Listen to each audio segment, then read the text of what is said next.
If you're watching this video, I'm sure you're already familiar with the Omega Speedmaster Moonwatch, the 357050.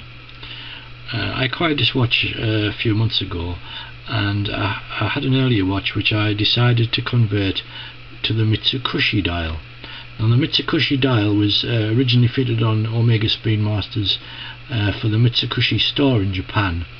There were only there were a limited number made, and they're very difficult to get hold of, so I decided to change the dial on an existing one that I already had. Now, this is the particular watch. It's just exactly the same as the one you saw a second or two ago, but I acquired this Mitsukoshi dial and had it converted.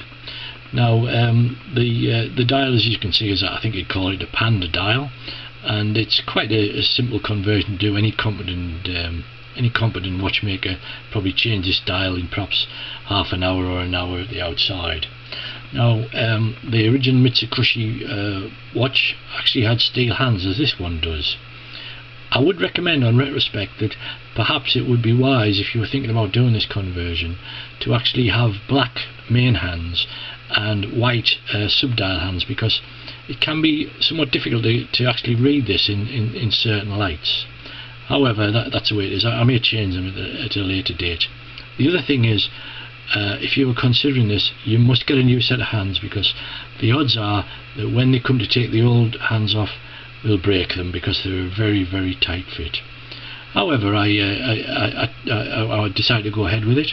I also changed it for a new leather strap with a white stitching, and also an Omega deployment clasp, which rather finishes off, I think. The other thing is, there is a similar dial to this available, which is was one that was produced for the anniversary of the moon landings in 1969.